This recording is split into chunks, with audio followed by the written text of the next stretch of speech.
Welcome back. Today's lesson is about the difference between the two futures that we all learn in school, will and going to. Just what is the difference between those two? Will is used for things like promises. So for example, you would say, don't worry, I will pick you up tomorrow morning. I will pick you up. I will pick you up tomorrow. Okay.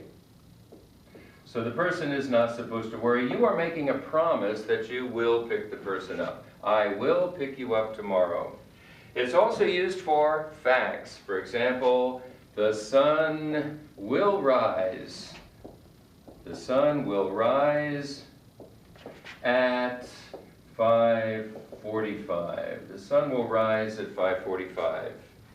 Volunteering. Now, volunteering is usually something you do very quickly on the spot, so you don't have time to think about it. Crash. Volunteering. So you say, for example, I'll get the phone. I'll get the phone.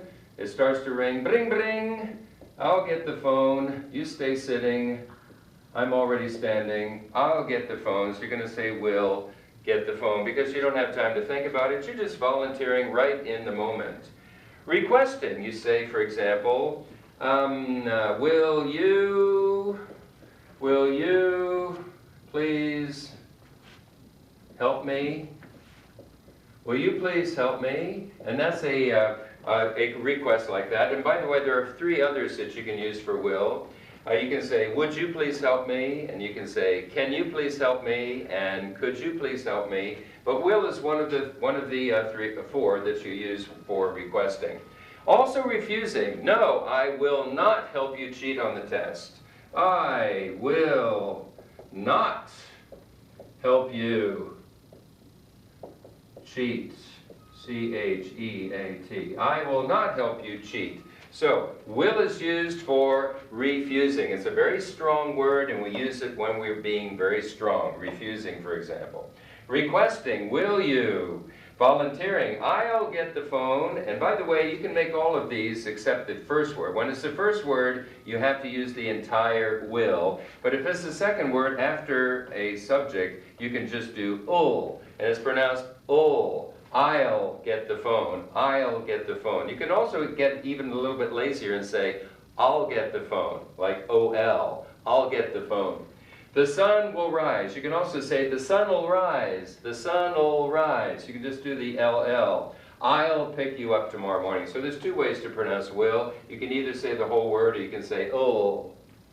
Over to going to here, which I will do in green. If you have a plan, and this is usually how teachers teach the difference between will and going to.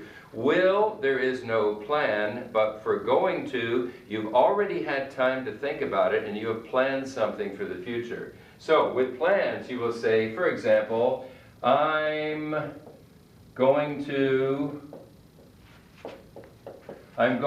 wash the car. I'm going to wash the car. That's what I had planned for later today. I'm going to wash the car. Going to. Evidence also. What is evidence? That's when you see signs that something is going to happen. So maybe there are dark clouds in the sky and you say, it's going to rain. It's going to rain. And how do you know? Because you see dark clouds in the sky. It's going to rain. So for those 2 things, plans and evidence, so you have a really good idea of what the future is going to be, you say going to.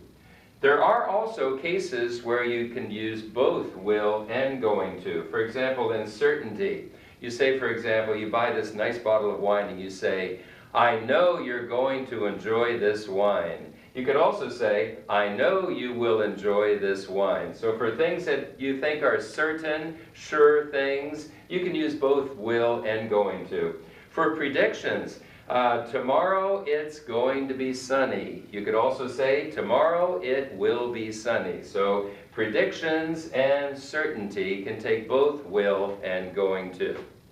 By the way, going to also has its own pronunciation. Most English speakers say gonna. They combine these 2 words and they say gonna. Now never write G-O-N-N-A because it's not a real word in English. I know sometimes you see it when people are lazy, maybe when they're texting or something like that, but it's not a real English word. We pronounce it gonna, so we say, I'm gonna wash the car, it's gonna rain. We say things like that, but never write G-O-N-N-A. That's the lesson for today. Bye for now.